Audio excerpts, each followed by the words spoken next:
Hello Renegades! We are back for another reaction. Well, this is a lucky week for you because we're doing 3 in the week of 1 instead of 1. Because we have my lovely mother that has come all the way from visiting my sister in the land of Australia to come and see me. And I could not resist showing her the Ren rabbit hole. So we're gonna do 3 videos this week where I show Mum some of Ren, including the recent one that's just come out. So the first 2 are going to be the ones that I have already listened to, and the last one's going to be a double blind because I have not seen it yet because it's just come out today. I've seen quite a few reactions already doing that, so I'm excited. Are you excited? Can't wait. So we're gonna do normally, like, if she wants to stop it, I'll stop it, she'll give our thoughts, we'll react to it. You know the drill already if you've been around the reaction community and how it works. And we're gonna start with this video. It'll be 3 separate videos. I'll probably upload them around the same time this week, so we do get a triple whammy this week. And so the first one, it will be the tale of Jenny and Screech. Those that have seen this know what's about to come. My mom does not. So let's just see how she takes it. So again, feel free to stop it whenever you want to stop it to talk about what's happened. And if you can hear it or not, let me know. Is the sound up? I have turned the sound up. Okay. All right. We're good. We're ready. Are you ready, Renegades?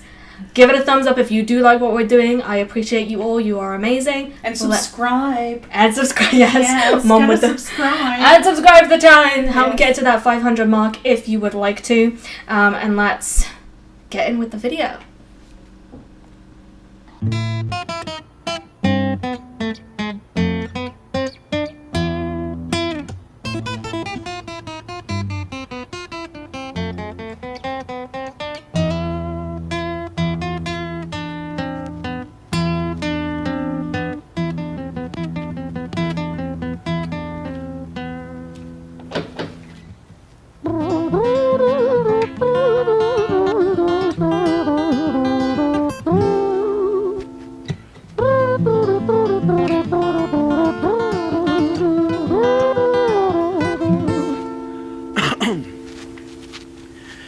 It was a quiet, dark night in an empty street somewhere in London City.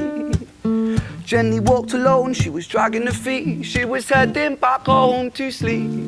Well, she knew this town, she knew this floor, because she walked it about 1,000 times before she wanted to escape. Can you blame?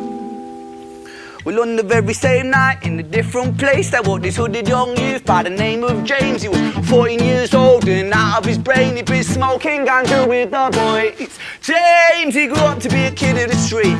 His mates called him Screech, he was quick on his feet. He was a liar, a thief, at 14 years old, the devil had set his sights on his soul. As Jenny walked home all alone, she felt scared. Usually she was alright, but it was like there was something in the air. A divine intervention telling her to beware, maybe intuition bugging her and making her so scared. Sirens sounded in the distance to the beat of Jenny's feet. A symphony of the night that echoes crime on London streets. Jenny turns a corner, their eyes they meet. A poor girl Jenny, a boy named Screech. Give me all your money, bitch, give it to me. If you cooperate, then you'll soon be free. I want your purse, your phone, don't fucking look at me. I mean it, bitch, are you listening to me? Jenny freezes statue like a lady shakes stalactite. Feel like liquid nitrogen in the dark night. She tried to find strength to move, but stayed as still as a statue in high-heeled shoes. What the hell you playing at? You playing games with me? I swear to fucking God, I'll slice the rosy off your cheeks. You think I don't mean it, girl? You don't know me. The last thing you see will be a boy code. Screech reached with the sheath of the blade, with the teeth that could bite through steel and slice concrete, and he swung possessed with the devil in his chest, and the statue she was turned to butter in her breath. It was a quiet, dark night in an empty street somewhere in London City. Jenny lay still on the cold concrete. She's found somewhere to sleep. Well, she knew this town, she knew this floor, 'cause she'd walked it about 1,000 times before. I guess that she escaped. It's such a shame.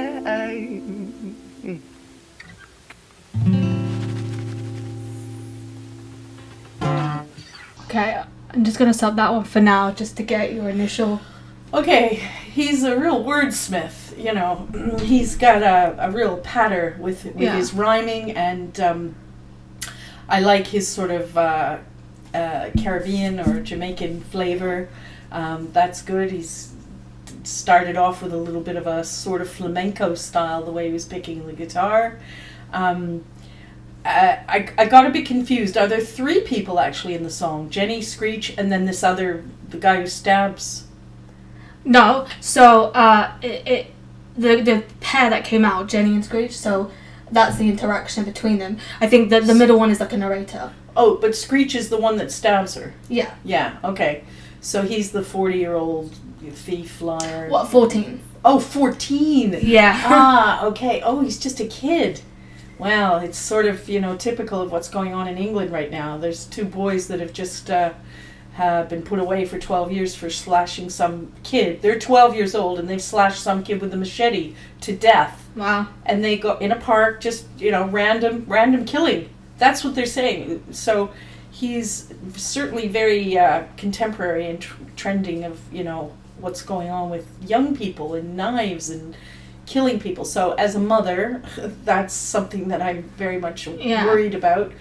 But musically, his patter, his rhyming, his storytelling, I had no interest in stopping the song. Yeah. I was engaged. I was totally there with him, listening to his story. Yeah. So the delivery was done well. Yeah, definitely. Yeah. I think that's a big thing, that the way that he creatively paints a picture. It's not simply just singing it generically. He does these little different things to kind of add nuance, you know. For example, I don't know if you picked up on the differences in his style and in the characters. So when he sang Jenny, it was more, and then when he sang Screech, it was more upbeat to show the differences in character. Yeah. So these nuances, I think, make it bit more performance piece. Yes, and very artistic and very it takes it theatrical to that next level. Yeah. Not just simply saying something, but acting it out and really performing it, like you said. There's a chap called John Cooper Clarke. I don't know if any of you people out there have heard of him, but he's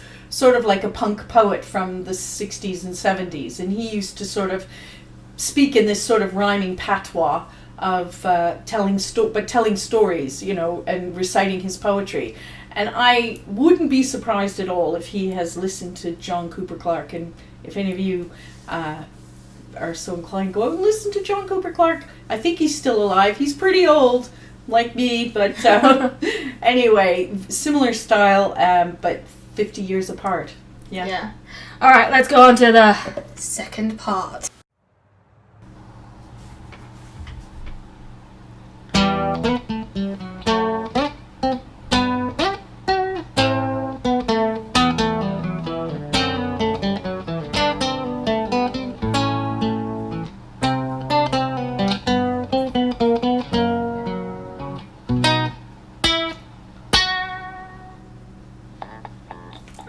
Freaking ass. I don't have the subscription. Good thing we have editing.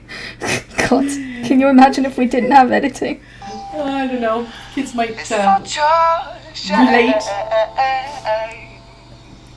Just let it, yeah. Alright. And we are back. Hello. I don't hear any sound. That's because he's not playing.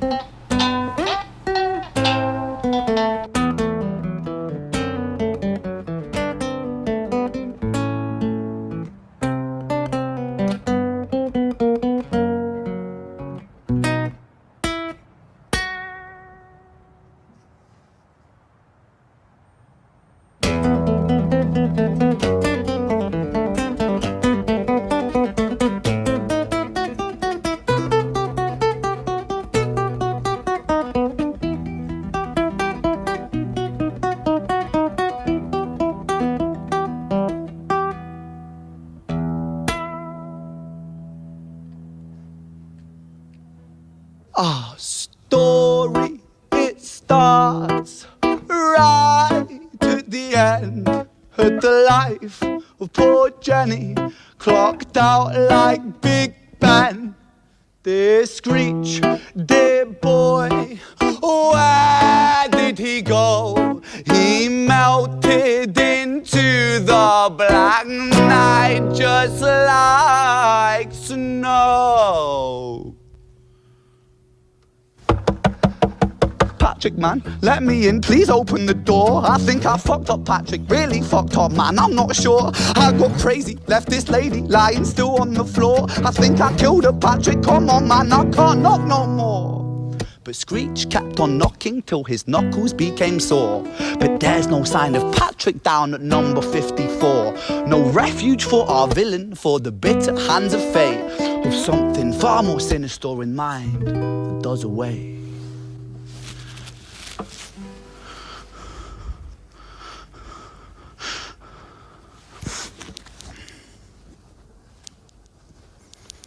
Hey, babe, are you in? Nah, nothing really, I'm just a bit tired, listen. Can I swing around yours for a few moments? I just really miss you, babe. What the fuck do you mean you're busy? You fucking bitch! For fuck's sakes!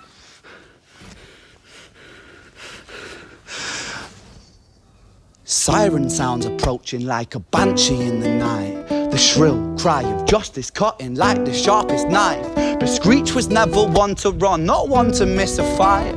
One hand upon his blade, he turned to face the blue lights. Come on then, you fucking cunts, let's fucking have you then. I am Screech, I'm the boss, I'm the ender of men. You think that uniform you're wearing means that you own these streets? These are my fucking streets, and they call me fucking Screech. Richard was an officer who stood at 6'3", working London on the night shift. What he didn't think he'd see was a boy running at him like an animal possessed. With no time to hesitate, he fired 4 bullets at Screech's chest.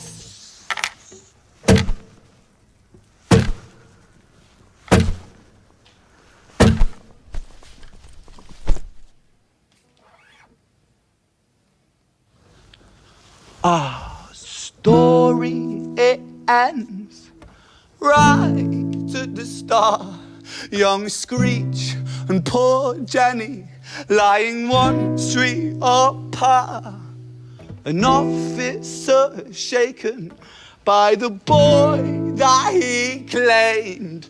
2 bodies lay lifeless, and it's such a shame. It's such a shame.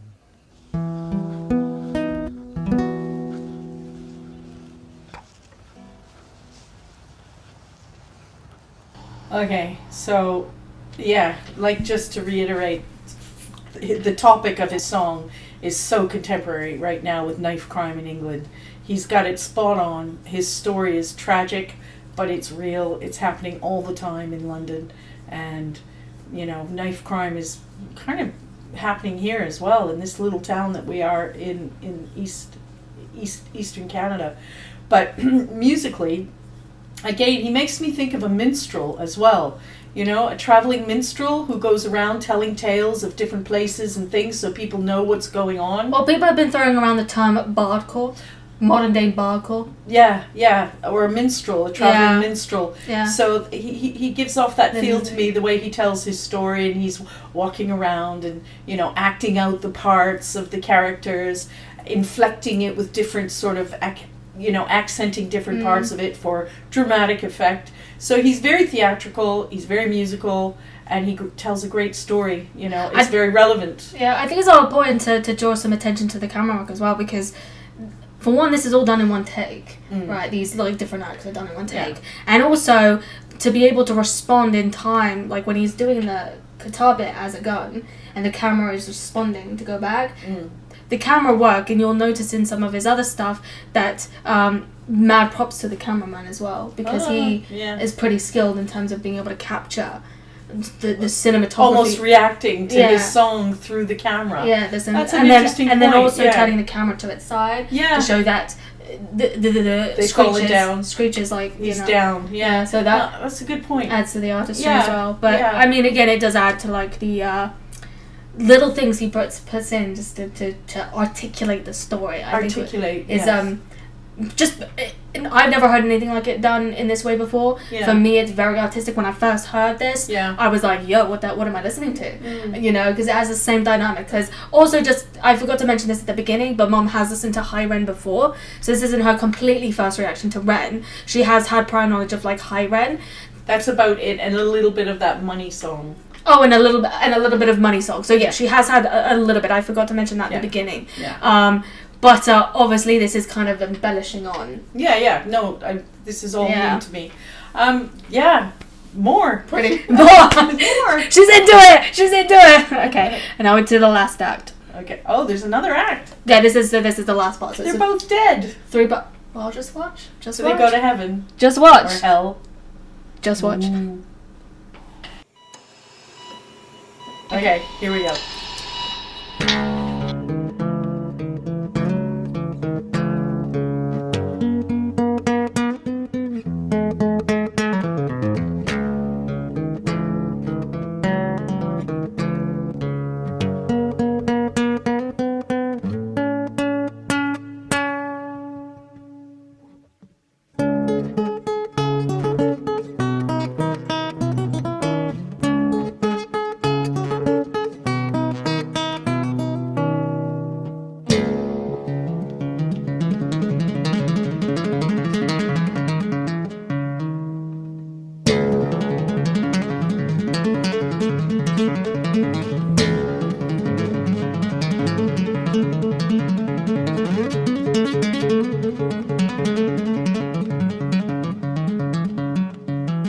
You stop there.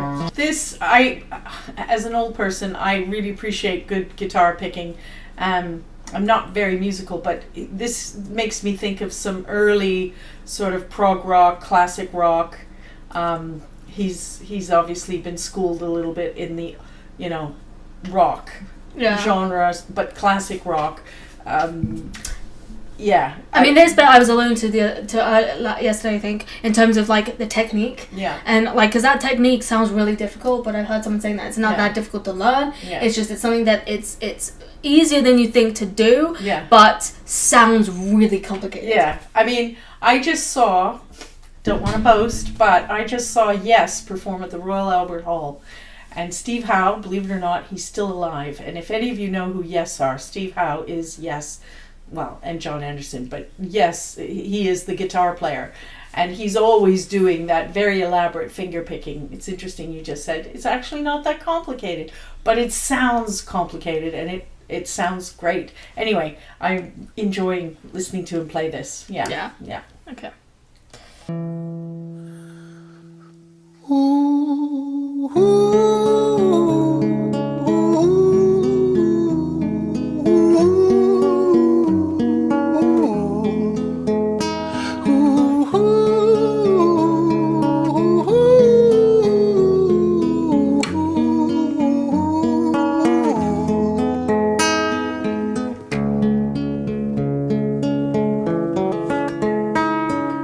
London City, far from pretty, 2005. A lady down in Paddington is fighting just to stay alive. Rhythmic beats and bloodstained sheets, Our Lady weeps, she's tired and frail. To set the scene, we must rewind the hands of time for Violet's tale.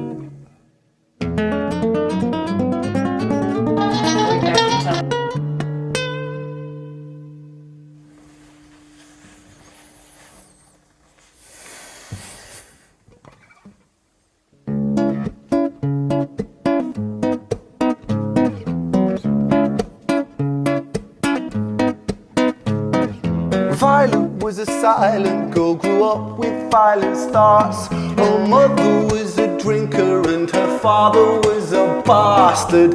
Every night he took her tie but never left the room. I'll spare you of the things he did, I'm sure her mother knew. Violet was a silent girl, she moved out at 16. A semi-detached council flat, paid for by a welfare scheme. Packing shelves at Tesco, stacking jars like pickled bricks. She met a boy named Stevie and he was a little prick.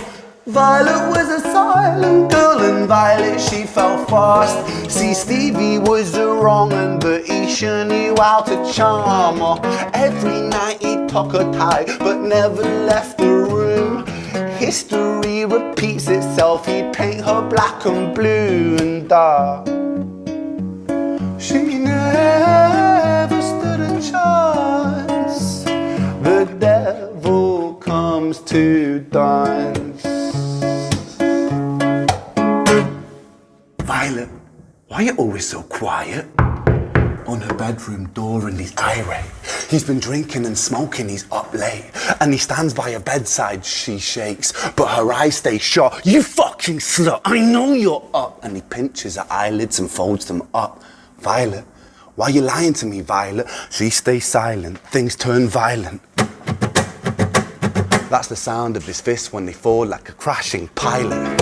Hit like hailstones, one to the collarbone, full force, full blown, blood splat, bone crack, knick-knack, paddywhack, one to the jaw and the tooth spat, detached fist connects and disconnects a bone. A quick deflect to misdirect the blow, but nonetheless his punches met her throat. Such a mess he's left her bruised and broke. Violet, why you always so silent, Violet? Why you such a little liar, Violet? Do you think I want to do this, Violet? In character, she stays silent. Well, say something, Violet. Silence. Fucking say something, Violet. Silence. Wait. Say something, Violet. Not one word. She stays quiet.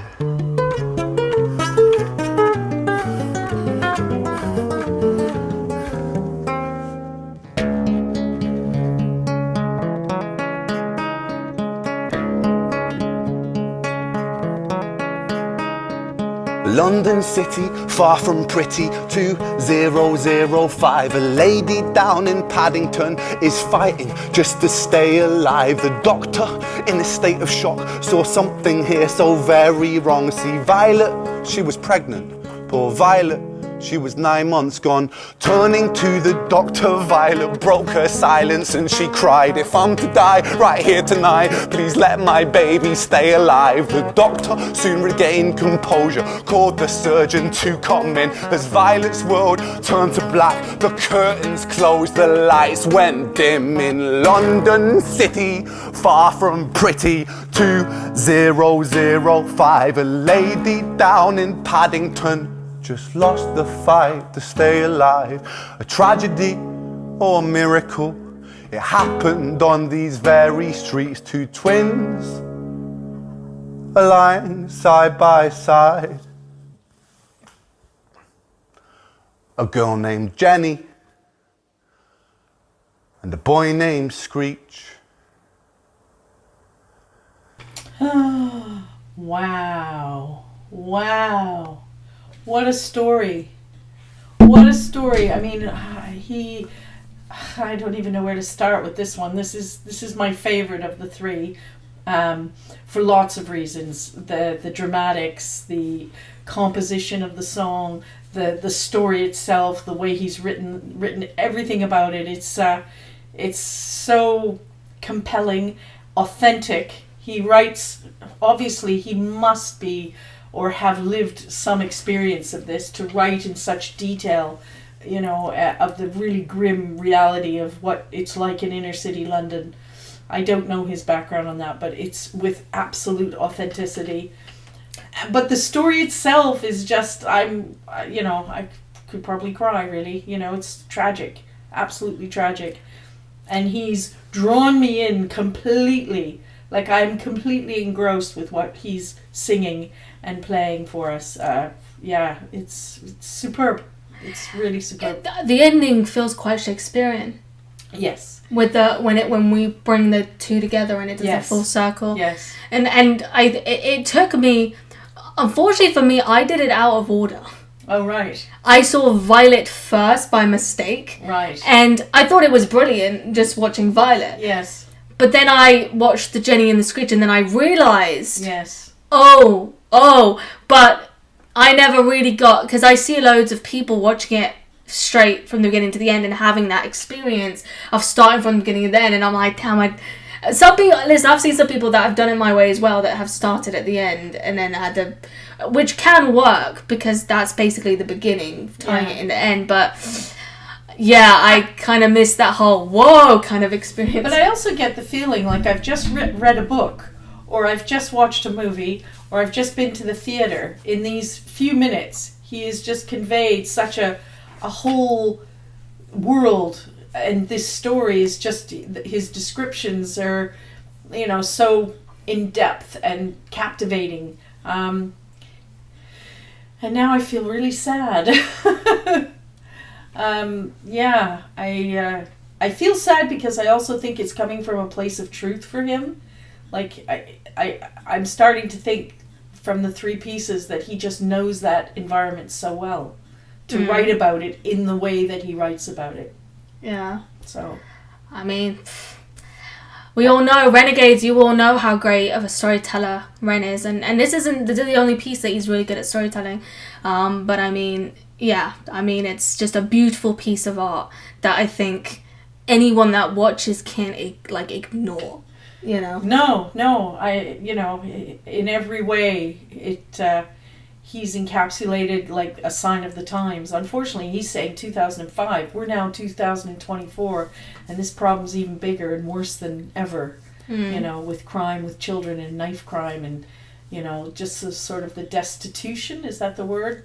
The children that are destitute in London, living in council flats, having a kind of rough life, a difficult life, and he seems to speak from the heart. Yeah. Another thing that was interesting that I think you know, was presented in the song was sort of the kind of the repetitiveness of behaviors as it goes through family, as it breeds into one another. Yeah. So it kind of speaks to a little bit of nurture and nature as it pertains to the fact that when we look at Violet's story at the end and we see the origins of Jenny and Screech, we see that the dad was abusive, right? So to Violet, okay, who was the mother, so she had a father that was abusive. She was quite quiet in herself, and then she got involved with chose an abusive partner, just like dad, an abusive partner, who then got pregnant with, and then we see Screech following in his footsteps of the father and the grandfather. As it trickles down from family to family, this line of abuse, and then also Jenny following Violet being quiet. Yes, and also, well, that's what I was going to say. Jenny kind of broke the violence in the sense that she died saving the lives. You know, she said, if it comes down to it, take me, let the kids live, the babies live. That was Violet. Yeah, Violet. Yeah. So, but Jenny took after Jenny took after Violet because they were both quiet. But is it because he's making female and male stereotypes as well? You know, in London, in those you know, council estates. You know, that the little 14-year-old guys are, you know, just giving it large, that they're all that, and you know, the knife empowers them to be violent, and the girls are just scared to death because all they've ever known is abuse. Like, these are real stories. These are real. This is really happening. Well, I think that's why it does a lot of you know, weighing in both the nurture and the nature, because you've got the nature element as it passed down, and we see the history repeat itself from family line to family line. But you can also argue the nurture because because the father wasn't around and the mother died, they went into adoption and were separated, but they didn't know each other. That's why they ended up, the brother ended up killing his sister. So we look at we look how Screech turned out, and then we look how Jenny turned out. Because they didn't grow up in the same environment, we could argue that maybe environment, because they grew up in different environments, that played a part to their, like... But it didn't change anything. No, it's still the inevitable outcome. Still had a tragic ending. Yeah. Anyway, I mean, listen, there's so much to talk about it. Okay.